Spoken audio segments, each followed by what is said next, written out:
meeting tonight by me and my council colleagues was to have a little bit of conversation about the festivals that exchange place. And I wanted, before we got started, to just take a minute and kind of share with everybody how this came about and what my perspective is on it, and what it is and what it's not, and what the intention of tonight is. So it came to my attention soon after getting elected, that the noise really carries in the Exchange Place area because of all of the high-rise buildings. And it was a very kind of loud sound that continued for hours and hours and hours and happened weekend after weekend after weekend, kind of regardless of if your windows were shut or not. And so I went to a community meeting, and to be honest, my kind of going into the community meeting was, oh, it can't be really that bad. And someone did pull out a phone that lived 3 blocks away, with the windows shut, and they played the sound. And I had to admit there was an issue that we needed to find a way to resolve.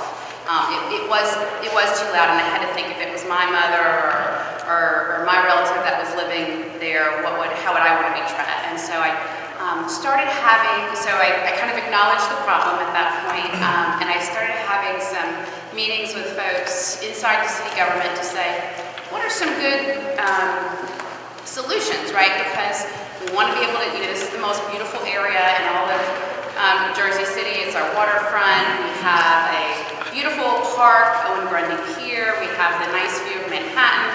We have public transportation.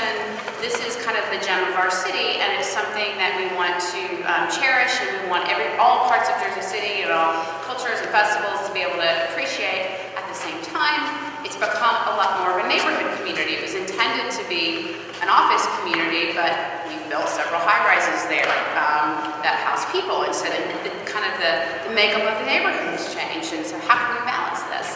And so I went down, we started in October, and we went down kind of several paths for saying, well, what can we do? And the first idea was, well, let's do noise monitoring the same way you do, noise monitoring inside of a building, right? If a club gets too loud, then they're asked to turn it down, and you can just monitor it, and then it's fair and everything else. And come to find out, after many long conversations, it's not legal to do outside noise monitoring.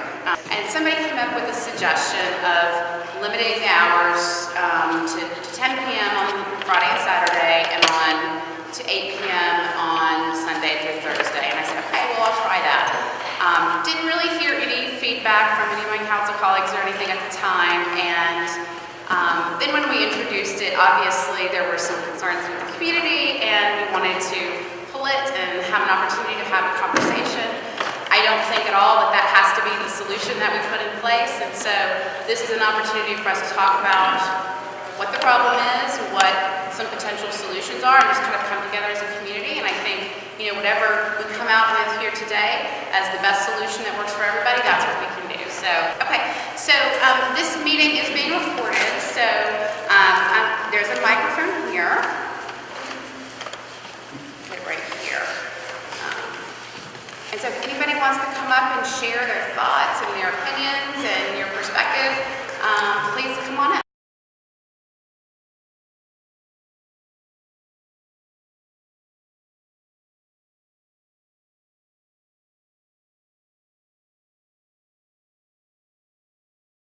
In Exchange Place and not anywhere else is because in most other areas of the city, you have festivals once a year, twice a year, and if it's a little too late or a little too loud, just kind of say, like, it's once or twice a year, you live in a city, this is something you need to deal with, right? And so we didn't want to impact other areas of the city where it only happens a couple of times a year. The difference here in this particular niche situation, because of the location, is that it really is every weekend in July and August. So it's not just an occasional thing, it's an everyday thing, and we like that. So that's the reason of why it was only drafted for Exchange Place. The ability to shut down for unruly behavior due to alcohol, but it didn't say anything about noise level. Yeah. I'm with the Jersey City Board meeting in May. Hi. Do you want to come to the mic? No. Oh, so great question. It does not have to be Exchange Place. So if if anybody's under the perception that it needs to be Exchange Place, it does not have to be. It can be anywhere.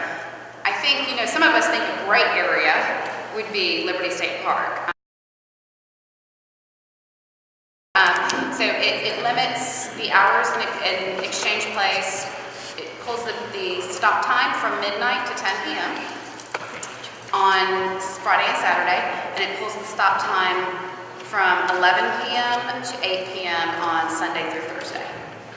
Okay. That's one. Number two, it clarifies that police, it is a residential neighborhood, contrary to what people think. There are, I've got 72 Montgomery, I've got 100 Montgomery, I've got 77 Hudson, I got 70 Green, I've got Montgomery Green. That's 5 high rises that are right there. So it's basically, in July and August, it's basically every weekend.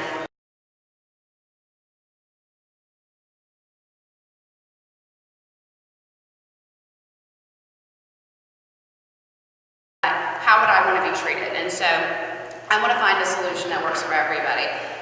And again, you know, I did receive numerous complaints. I've only been the council person for 6 months. I can't tell you what, I wasn't the council person before, so I don't know what the complaints were before because it wasn't me that was sitting in that seat. So I'm just, you know, I'm reacting to, got many complaints. I went, I listened. I actually heard some recordings of what it sounded like, 20 stories up, 3 blocks away with all the windows shut, and I said to myself, I believe that's an issue. That does not mean that I want to shut down the festivals or anything else. It means we need to find a compromise and we need to find how to live together as a community, and that's what being a community is about working together.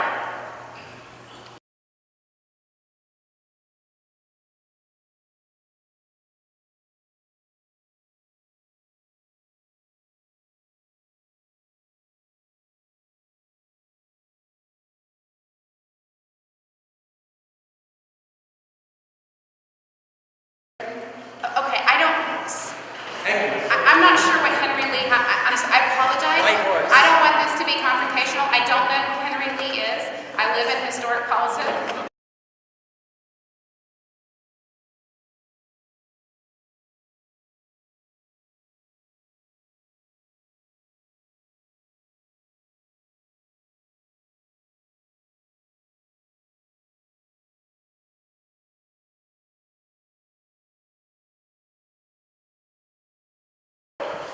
Okay, so I think what you're saying is, can we put something on a referendum?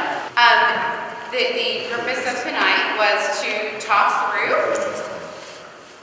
everybody's perspective and everybody's kind of perspective and come up with a solution that works for everybody. And I believe we can do it. If President Carter can negotiate peace between Egypt and Israel 30 years ago, we can figure this out. We are a community.